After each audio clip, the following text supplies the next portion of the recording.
Dalam pidatonya, pemirsa, Ketua Umum PDI Perjuangan Megawati Soekarno Putri menyampaikan adanya upaya untuk mengacak-acak partainya. Ketua Umum PDI Perjuangan ini juga menegaskan bahwa hal tersebut tidak akan terjadi.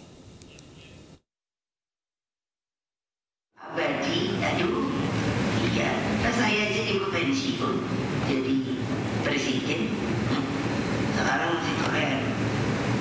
Ini katanya udah diminta oleh seluruh anggota partai secara aklamasi. Kalau ada nanti kongres, ibu mesti jadi lagi. Enak aja emangnya, gua nggak boleh pensiun. Dan kok bilang gitu? Ini biar kedengeran. Kenapa? Karena aku juga udah ada nih berita. Nanti di kongres, karena sekarang kurang bisa berhasil, katanya di kongres juga mau diabut-abut. Saya sengaja nih supaya pada kedengeran dah. Coba kamu mau abut-abut partai saya. Selain menyampaikan ada pihak yang ingin mengacak-acak partainya, Ketua Umum PDI Perjuangan Megawati Soekarno Putri juga menyampaikan dengan terisak saat mengingat perjuangannya dalam membangun partai. Jadi bukan sebagai hanya Megawati Soekarno Putri, tapi saya berbicara sebagai anak bangsa yang telah ikut berdarah-darah. Tahu kalian belum rasain berdarah-darah.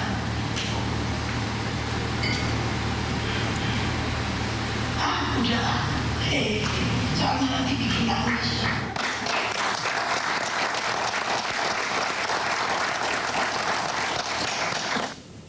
Ketua Umum PDI Perjuangan Megawati Soekarno Putri menyampaikan hal yang berkaitan dengan mengacaukan, ada yang mengacaukan, ingin mengacaukan Kongres PDIP. Apa memang benar demikian? Ada yang mengacaukan, ada yang ingin mengacaukan PDI Perjuangan? Kita akan berbincang membahas hal ini bersama dengan politisi muda PDI Perjuangan Seno Bagaskoro, kemudian dengan pengamat politik Agung Baskoro. Saya sapa narasumber saya, selamat malam semuanya. Assalamualaikum. Waalaikumsalam, malam Mas. Mas Agung, selamat malam. Terima kasih sudah bergabung di Sindo Prime. Mas Seno, setidaknya ada beberapa poin yang disampaikan Ibu Ketua Umum PDI Perjuangan ya. Yang pertama mungkin mengenai sebenarnya beliau ingin pensiun, tapi seluruh anggota partai secara aklamasi memintanya untuk maju lagi menjadi Ketua Umum. Dan yang lagi rame nih, Mas Seno, adalah ada pihak yang ingin mengaut-aut PDI. Mungkin bisa disampaikan Mas, yang diutarakan Ibu Mega itu sebenarnya serius atau seperti apa sih Mas? Ya, terima kasih Mas. Jadi kebetulan saya juga ikut hadir di acara kemarin. Itu acara peluncuran buku dari Profesor Todung Mulya Lubis yang menyampaikan tentang persoalan Pilpres 2024 dan proses hukumnya di Mahkamah Konstitusi. Sehingga tentu saja dalam sambutan Ibu Megawati itu menyampaikan kembali, merefresh memori publik tentang dinamika politik yang terjadi dalam 1 tahun terakhir, mulai dari Pilpres hingga Pilkada hingga sekarang menuju ke Kongres Partai, itu keseluruhannya dibahas. Dan dari situ menjadi suatu momentum refleksi tentang apa yang terjadi sepanjang 1 tahun terakhir dan memperkuat kembali, meresonansi kembali apa yang menjadi kritik dan masukan dari berbagai kelompok kritis di tengah masyarakat tentang pemilu yang tidak ideal. Berbagai situasi yang dilakukan upaya kartelisasi, lalu kemudian upaya-upaya menggunakan sumber daya negara, lalu upaya yang tidak sehat untuk demokrasi dan iklimnya secara umum, itu menjadi bahasan. Nah, dalam konteks itu salah satu yang dibahas oleh Bu Mega adalah terkait Kongres Partai. Kita mengerti bahwa dalam sejarah bangsa Indonesia, PDI Perjuangan adalah partai satu-satunya mungkin yang pernah mengalami peristiwa semacam kuda tuli, kerusuhan 27 Juli sebelum reformasi. Hal itu menjadi suatu memori yang sangat membekas bahwa pada saat kita lantang mengkritik berbagai kekuatan kekuasaan, itu kemudian ada konsekuensi yang harus dihadapi. Nah, dalam konteks itu, di tengah suasana yang saat ini terjadi, ada berbagai informasi yang masuk ke kami, berbagai kabar-kabar burung yang masuk ke kami bahwa Kongres PDI Perjuangan tahun depan itu tidak akan dibiarkan berjalan kondusif begitu saja, tetapi ada upaya-upaya untuk kemudian melakukan pengacak-acakan di dalam internal partai. Nah, indikatornya apa? Saya rasa banyak ya. dalam situasi kebatinan saat ini, kita lihat pilkada kemarin, PDI Perjuangan relatif di daerah-daerah yang sangat strategis, yang berkorelasi langsung dengan pemerintah pusat seperti di Pulau Jawa, di Sumatera Utara, itu relatif sendirian. Dalam konteks yang lain, misalnya berbagai upaya elit, itu ada terjadi berbagai macam panggilan-panggilan hukum untuk para petinggi partai, para tokoh-tokoh partai yang kritis terhadap kekuasaan, itu dilakukan pemanggilan-pemanggilan. Nah, indikasi itu saja yang tampak di publik, saya rasa sudah menjadi suatu gambaran bahwa memang ada upaya untuk mengganggu konsentrasi konsolidasi politik PDI Perjuangan menjelang ke Kongres. Saya rasa kebatinannya di situ posisinya, Mas. Baik, menarik. Mas Agung, ini bukan yang pertama kali ya Mas Agung untuk disampaikan Bu Mega berhubungan dengan ada yang akan mengacak-acak PDI Perjuangan begitu. Kalau menurut Mas Agung sendiri melihatnya, apakah ini memang menjelang Kongres atau justru memang sebenarnya sudah ada oknum-oknum pihak-pihak tertentu yang akan mengacaukan PDIP? Iya, pertama kalau respon pidato Ibu Megawati yang bisa kita ambil secara internal, memang beliau ingin memastikan ada political early warning system ya Mas ya, di semua kader PD, supaya hati-hati, supaya mawas, jangan lengah dengan situasi politik yang terjadi hari ini. Saya kira itu bagus disampaikan oleh seorang ketua umum untuk memastikan frekuensi politik dirinya dan kadernya itu satu suara, satu jalan, satu irama seperti itu.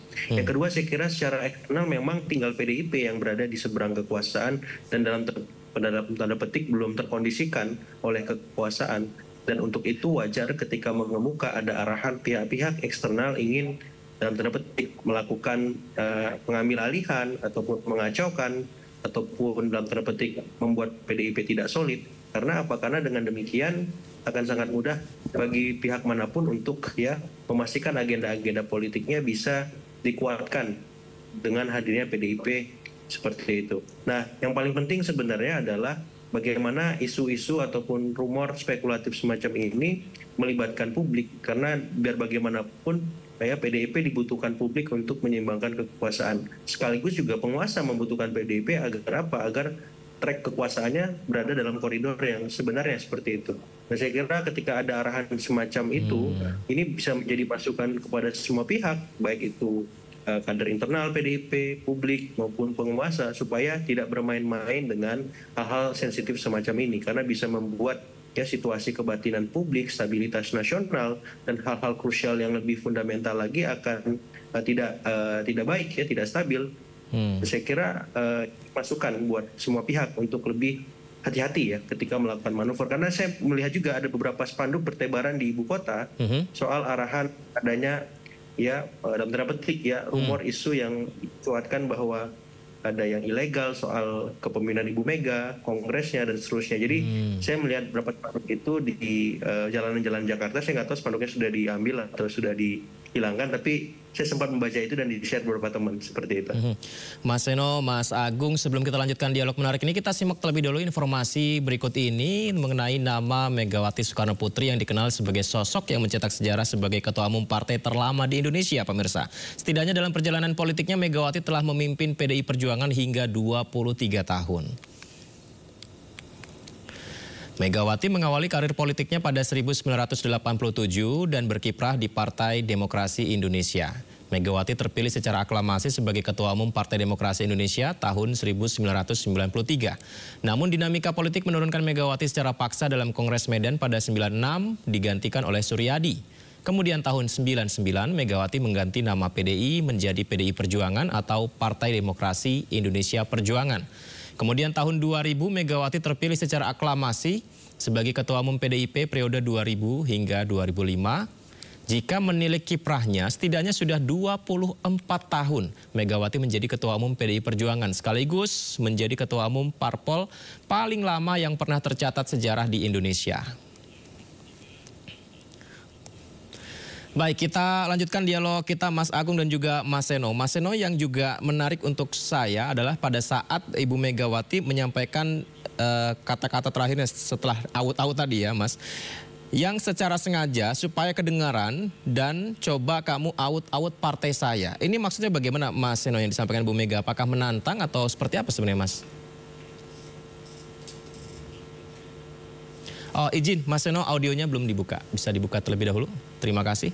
Oh iya, silakan Mas. Oke, terima kasih. Ya. Jadi poinnya adalah itu memang sebuah wanti-wanti kepada siapapun pihak luar yang ingin untuk mengacaukan konsolidasi internal dan konsolidasi kekuatan politik PDI Perjuangan pasca pemilu menjelang ke Kongres tahun depan, itu agar tidak main-main. Karena memang Bu Mega adalah seorang tokoh yang pernah mengalami situasi di mana partainya diawut-awut, dan artinya pada saat membaca gejala, membaca Pranoto Mongsonya, membaca suasana zamannya, itu Bu Mega bisa melihat melalui intuisi politiknya tentang gejala-gejala menuju ke arah sana. Karena memang secara empirik pernah mengalami langsung, seperti yang saya sampaikan tadi di situasi kuda tuli.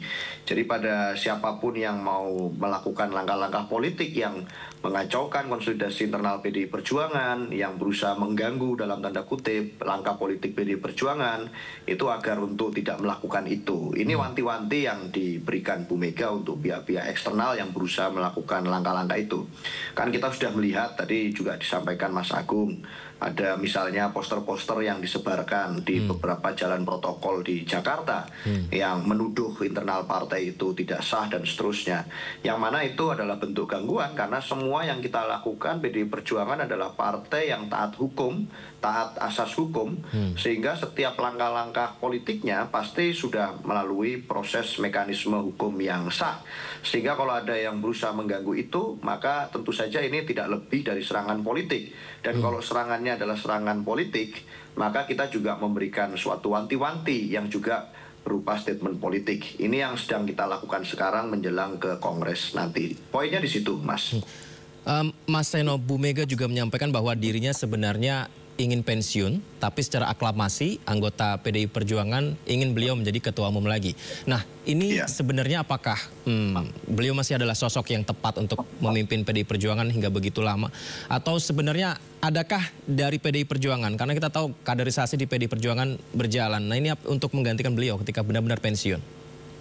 Oke, kita pada poinnya adalah menghormati seluruh aspirasi rakyat yang tergabung di dalam PDI Perjuangan. Kader-kader kami punya mekanisme internal partai untuk menentukan siapa yang diberikan kewenangan untuk menjadi ketua umum yang mempunyai hak prerogatif. Dan dalam konteks itu secara internal di dalam Rakernas Partai beberapa bulan yang lalu, itu sudah disuarakan oleh seluruh pengurus partai di daerah bahwa kita meminta kepada Ibu Profesor Megawati Soekarno Putri untuk berkenan menjadi Ketua Umum PDI Perjuangan lagi di periode selanjutnya. Dan saya rasa itu adalah cerminan dari harapan dan aspirasi dari seluruh kader PDI Perjuangan di berbagai daerah di Indonesia.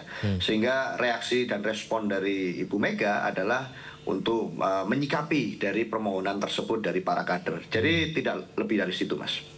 Baik, terima kasih Mas Seno dan juga Mas Agung. Sayang waktu kita terbatas, nanti kita semoga ada waktu lagi untuk berbincang. Terima kasih, sukses selalu Mas, selamat malam, assalamualaikum. Terima kasih Mas Agung, terima kasih, selamat malam. Terima kasih.